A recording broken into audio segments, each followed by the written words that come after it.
The hangar smelled of cold metal and burnt jet fuel, a familiar comfort to Lieutenant Kara Ellison, who had spent years chasing her dream of becoming a test pilot in the U.S.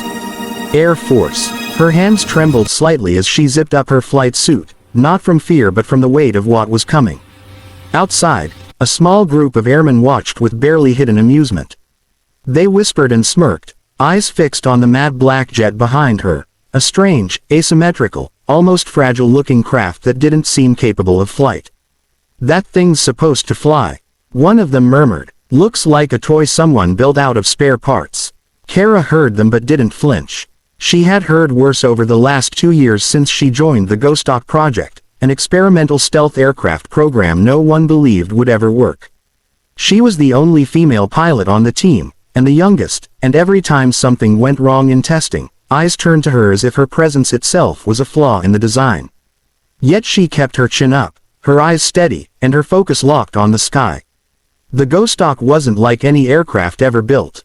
Its skin shimmered faintly in the sunlight, absorbing heat and light at strange angles. It was designed not just to be invisible to radar, but to bend light itself, a concept so advanced that even engineers joked it was haunted. That's how it got its name. Most called it Ellison's Folly. The commander, Colonel Reeves, had always defended her in silence, letting results speak louder than reputation. But results had been slow, crashes common, and funding cuts looming. Kara knew this might be her last flight. Yet she also knew what others didn't. This jet wasn't just steel and circuits to her.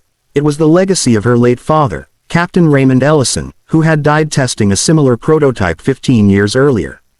He had told her once, when she was only 8, sitting in the bleachers at Edwards Air Force Base, "The sky doesn't belong to the loud or the strong, Kara. It belongs to those who dare to listen to its silence." She had never forgotten those words. And now, as she placed her hand on the Ghosthawk's smooth wing, she whispered, "Let's listen, Dad." Minutes later, she was strapped in, her heartbeat syncing with the hum of the engine. The runway stretched ahead like a silver blade in the desert sun. Ground control's voice crackled in her headset. "Ghosthawk 1, you are cleared for takeoff." She throttled up. The aircraft trembled, then roared, or rather whispered, because its engines were unlike anything else, producing a low, eerie hum that made the air shimmer. As she lifted off, the mocking voices faded, replaced by the pure sound of flight, a harmony of machine and sky. At 10,000 feet, she activated the experimental cloaking system. The world outside her canopy seemed to blur, clouds bent and distorted, sunlight dimmed. The instruments flickered, then steadied. "Ghosthawk 1, visual contact lost," came the voice from control. "Copy, that's the point," she replied, smiling. For 10 minutes, everything went perfectly. Then came the alert, a surge of heat in the left engine, a warning light pulsing red. "Come on," she muttered, easing the throttle. But before she could react, a violent shudder tore through the jet. The Ghosthawk dipped and rolled, alarms screaming. The cloaking system overloaded, scrambling her sensors. She fought the controls, muscles burning, heart hammering. "Ghosthawk 1, you're descending fast, respond." Reeves' voice broke through. "Negative visual, negative radar. Kara, talk to me." She gritted her teeth. "I've got it, sir. I've got it." The ground spun below, a blur of sand and shadow.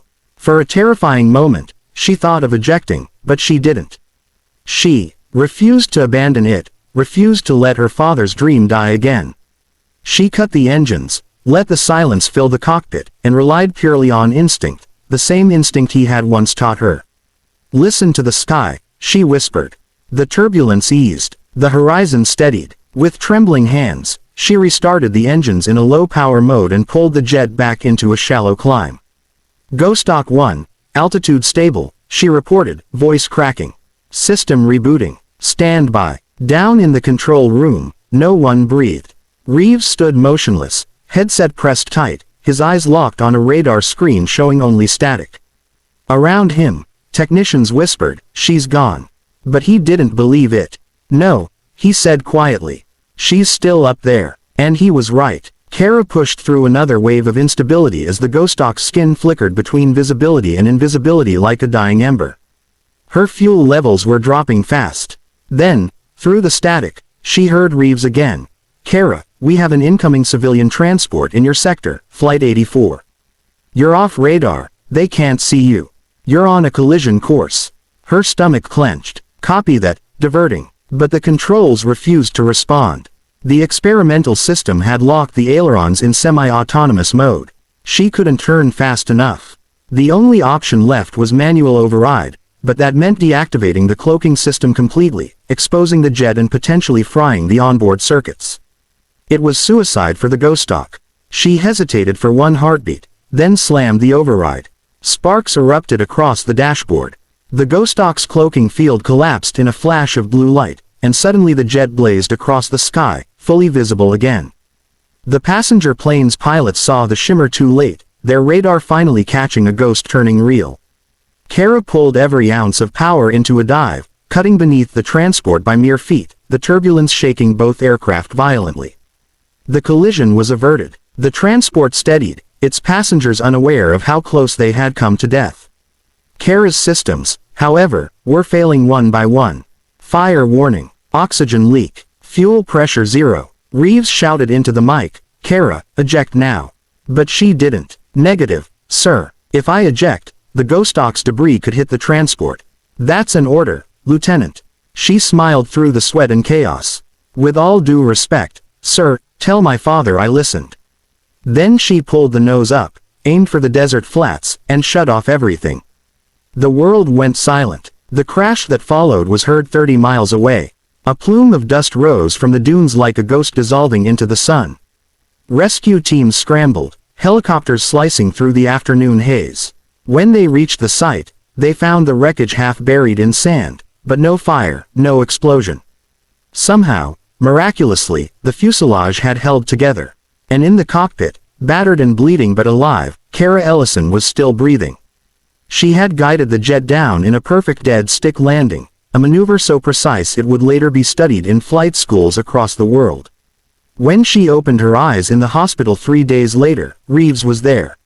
He didn't speak at first, just looked at her with something between pride and grief. "You saved 137 lives, Kara," he finally said.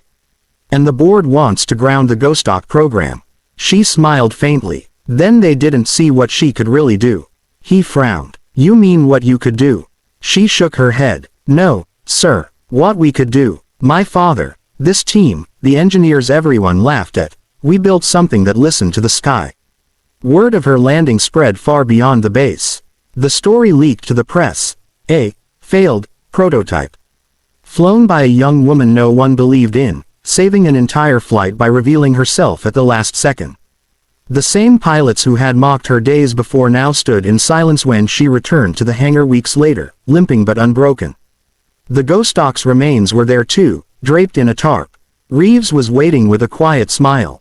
"They approved Phase 2, he said. "We rebuild." Kara rested her hand on the fuselage. "Then let's make her fly again." Over the next months, the whole base changed. The same airmen who had laughed now volunteered for test support. Engineers worked double shifts, inspired by what they'd seen. Something had shifted. Not just in technology, but in hearts. The Ghosthawk became a symbol, not of invisibility, but of courage that refuses to stay unseen. The first flight of Ghosthawk-2 came a year later. The crowd gathered on the tarmac, including families, pilots, and the passengers from Flight 84, who had come to thank the woman they'd never met. Kara stood before them, helmet in hand, her flight suit gleaming in the dawn.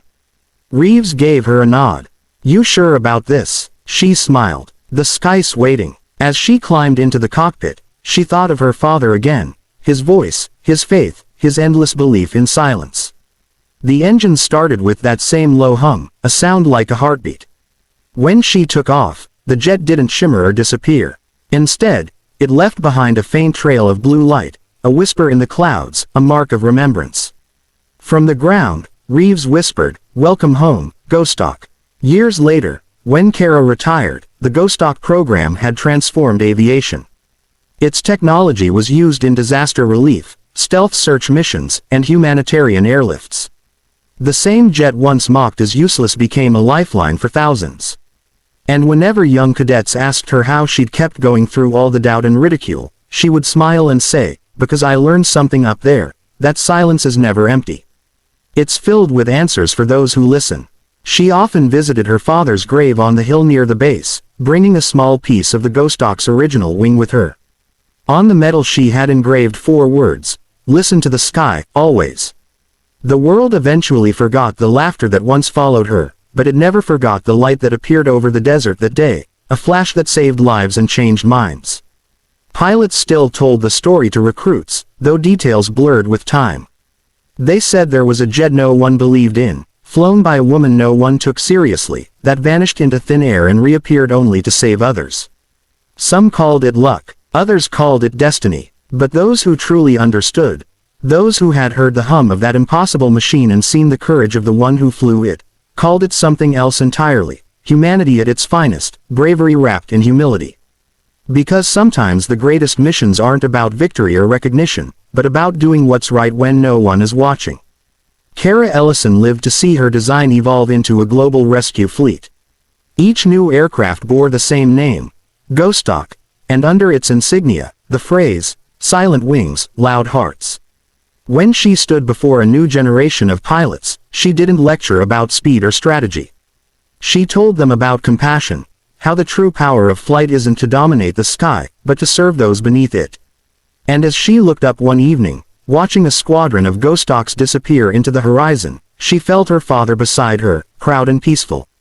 For all the years of doubt and ridicule, she realized it had been worth it. The world had mocked her jet, but in doing so, it had taught her, and everyone else, the most beautiful truth of all, that sometimes the quietest dreams create the loudest echoes.